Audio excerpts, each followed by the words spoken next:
Hey everyone, this is Corey with Casual EDC, and today we're going to be taking a look at the QSP Locust. Start off with a little bit of a size comparison to show you this big knife here.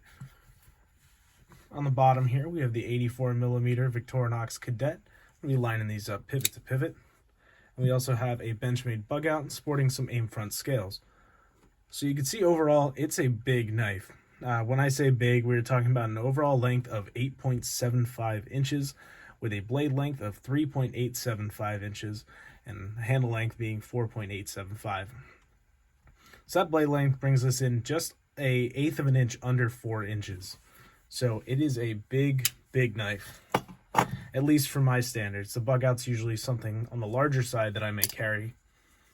And this guy's been in the pocket recently, and it's been interesting. Continuing to go over some specs here, we're looking at a weight of 4.09 ounces and a blade stock of 0.14 inches, so a little bit thicker than I prefer, but it's got a good little hollow grind on it that comes down to a fairly thin edge. I have thinned this edge out with my own sharpening, which resulted in a bunch of scratches on the blade, but it's a budget blade, not a worry. This guy is a worker, put in some work. See, it's super smooth, riding on some bearings. You have a flax micarta. I called this a burlap micarta in my previous video about QSP knives, but it turns out this is flax. This is the brown variant, but it also comes with a gray or black as well. That's one of the options. And it has a nice gold anodized pocket clip here, titanium. VG10 blade steel, if I didn't mention it already, with this nice Wharncliffe blade. For being such a large and ugly knife, to be honest, let's just take a minute. It's called the Locust. It's named after an ugly pest. Do I need to say more? Regardless of its name and its appearance, this handle is actually very comfortable in the hand. These carvings into the micarta not only give it more of that locust look for the overall body, but it helps provide some grip. The micarta is not polished at all, so it does provide just a little bit of grip, but ergonomically speaking, this fits my hand really well. Get the thumb up there, fingers all fit on the handle with no problem. This little area doesn't cause me any issue with that little bit of sway back it's got, but that jimping does grab my palm a little bit and helps stay in place. I had a thought, don't know where I was going with it, but this is a manual knife. It's got a thumb hole and it's got a flipper. You can see it's super smooth, and that's been the case for both QSP knives that I've checked out. This can be done with your, the thumb hole works for your thumb, your pointer finger if you're into that, and your middle finger for spidey flicking. No problem. D10 on this one's a little bit hard, but nothing crazy. And lockup was good on this one. Got a T8 pivot, D-shaped on this side, with this little triangular thing going on here. It's not part of QSP's logo. I mean, you can see the logo there, just QSP with the flames above it. Don't know where they got this pivot design, but it's a nice little touch. It sits proud of the scale, but that's just the way it fits. And it's kind of this slightly off canter triangle. But yeah, T8 for your pivot, T6 for your body screws. It was super easy to take apart and get back together. And I will show you the inside here. You can see there's a bunch of milling. So you have a milled pocket here, a milled pocket there, and there's one down here as well. I'll see if I can flip over and show you that to you. You can see those 3 big pockets on the show side and a small pocket, as well as a pocket on the back on the clip side, excuse me. This knife, for being so big, was actually a really nice carry.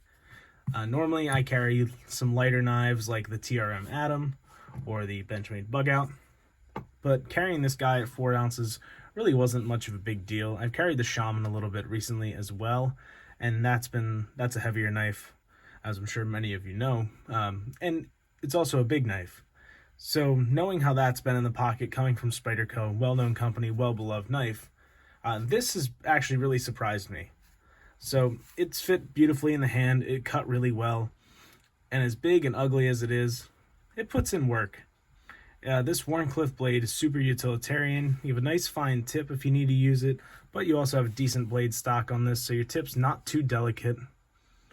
And the edge is good to go on this. The factory edge is great. Factory action was great. It drops shut, no issue.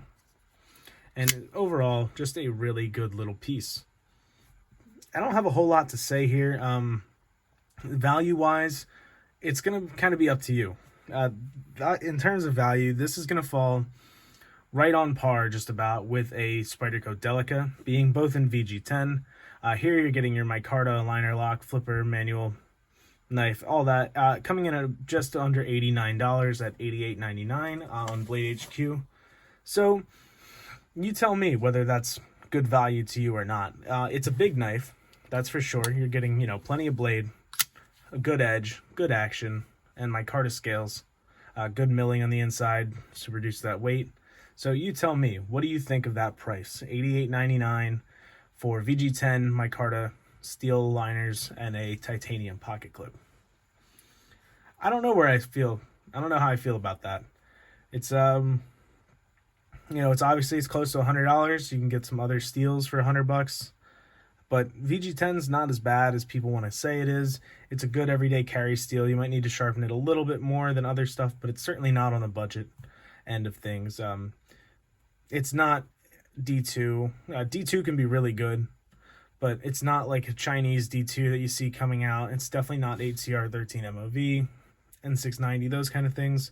So it's all right. It's not a bad steel, and it held up really well. I sharpened this just because I wanted to, and I put some nice scratches in it doing that because I was not taking my time or being careful. So that's what happens. So you got to pay attention when you're sharpening knives. This is just a really quick review for you guys, so keeping this video nice and short. If you want one of these, if they're available on Amazon, I'll include an affiliate link down below. If not, I know they're available on Blade HQ, and they've also been available through Drop, I believe. So check your retailers, whoever your favorite retailer is, see if they're carrying QSP, and yeah, if you guys want to pick one up, be cool to see what you think of it. So you guys have a great day. Thank you so much for watching. We appreciate all the support and everyone who continues to come back video after video. Yeah, we just really appreciate it. It's nice to have a consistent audience, and you guys rock. So thanks so much for watching, and have a great day.